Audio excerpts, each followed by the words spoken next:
Hello there everyone. My name is Hasifujjaman Khan. I am a student of third year 6th semester and I am assigned to tutorial group 6 and my roll number is 7209. Today my discussion topic is what is revolution, why revolution is occurred, can we call the French Revolution of 1830 a revolution or not? First of all, let us come to the point. What is revolution? Revolution.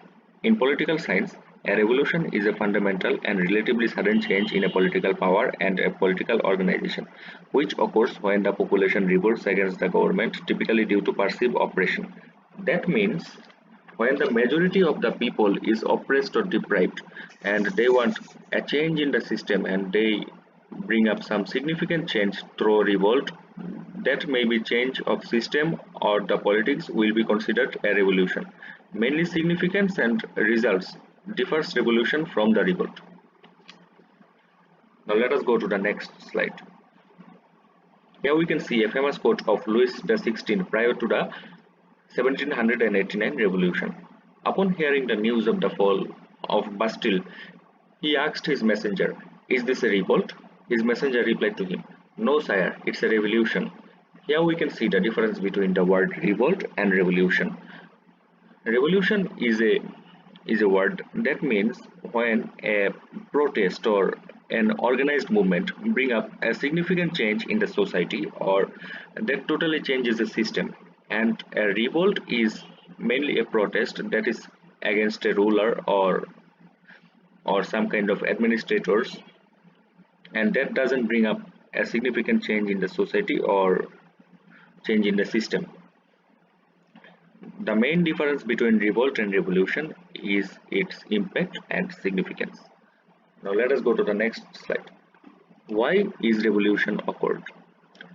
Typically, revolutions take the form of organized movement aimed at effecting economic change, technological change, political change, or social change.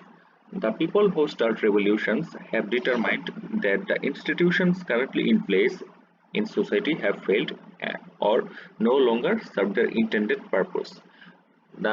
From here we can see that the main intention of revolution is to bring up a significant change, and that is always a positive change, and that can be economical, technological, political, or social.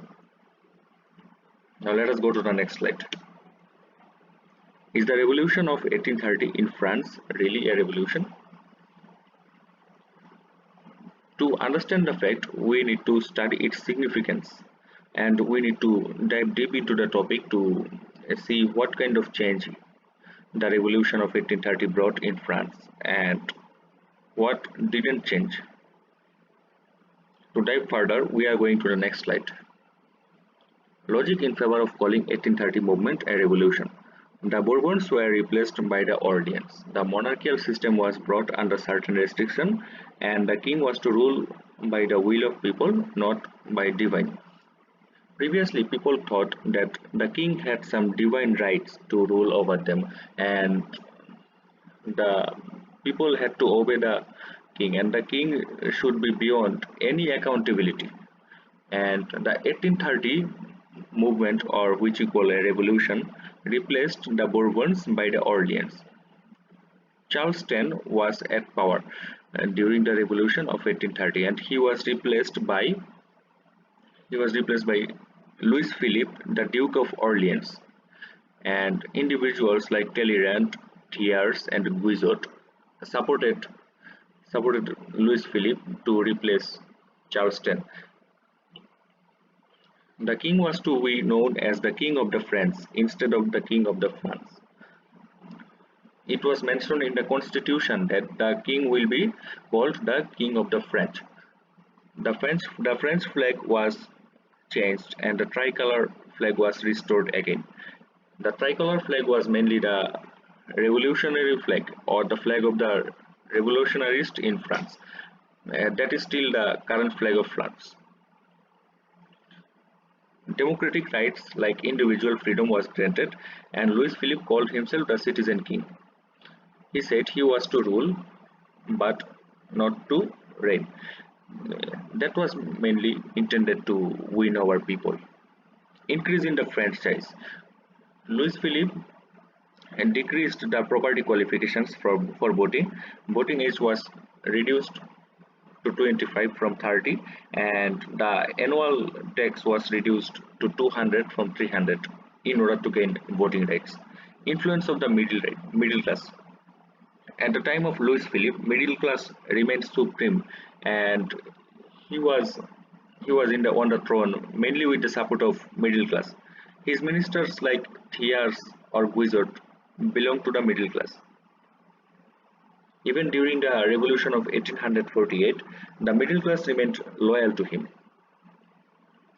Increase in the power of legislature. Even though the monarchical system continued, and in spite of the protest from the Republicans, the Chamber of Deputies were given power to initiate laws, and the king was deprived of making ordinance in times of emergency. The revolution of 1830 occurred mainly because of four ordinances issued by Charles X, and after the revolution, Louis Philippe was deprived of his power to make ordinances. He couldn't dismiss the parliament, he could no longer declare state of emergency, and he could no longer form alliance or declare war without the consultation of Chamber of Deputies. Religious toleration.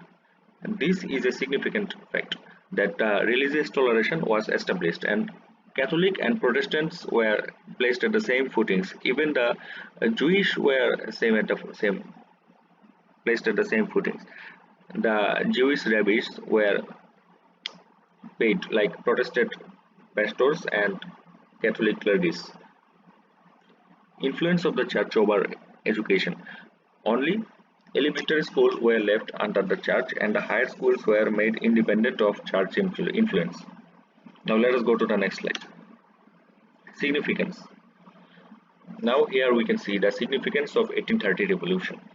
Political control was handed to the middle class, which was previously at the hand of elite class, and the middle class was at unprivileged class. Liberalism replaced conservatism. The revolutionary flag or the flag of the revolutionaries were made the national flag, which is still the flag of France, and that is the tricolor flag of France. French Revolution became not a spirit of France but also a spirit to the whole Europe. After the revolution in France, that sparked movement in different part of Europe against the system and their oppressive rulers. Even though they call it a revolution, there are counter logics that the 1830 upheaval cannot be called a revolution.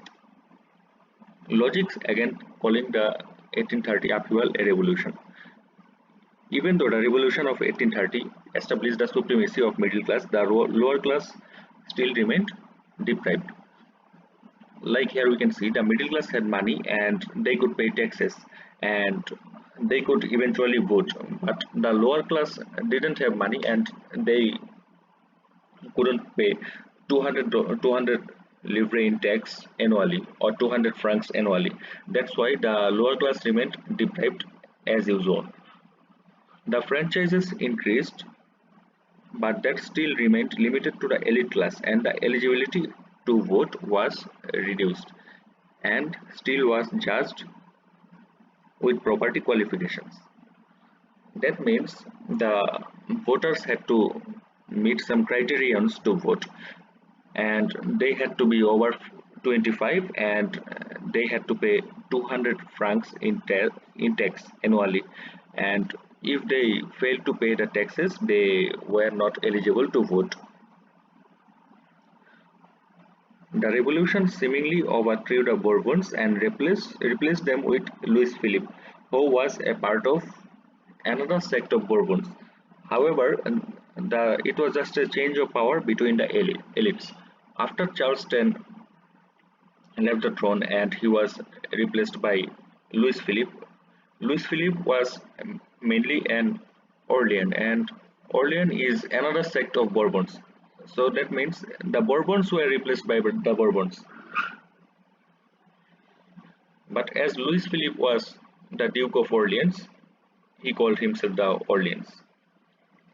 Even though Louis Philippe called himself the citizen king or the king of the French, that was only a change of title in real. That is true that the change of title didn't bring much change to the people of the France, and they were treated same, and that didn't make much of difference. Only the higher class could hold high offices and the lower class remained neglected. Moreover, middle class who played vital role in the revolution remained beyond count. And that means only the people from elite class or the privileged class could held the higher offices or like higher responsibilities or sit in the Senate. At the time of Louis Philippe, there was absolute monarchy and the demands to make France a republic, but the monarchical system did not change. Even though after two revolutions, one in 1789 and one in 1830, the monarchical system didn't change. There was absolute monarchy and the king was to rule by the divine rights from the god, and the king was beyond all accountability, and he didn't have to pay heed to the parliament or the chamber of deputies. From here we can see that the system didn't change that much. From this perception there can be controversy that whether we can call the 1830 upheaval a revolution or not. But from my perception, the 1830 revolution brought some significant change, and that is well enough to call it a revolution. And this is all for today. Thank you for your time.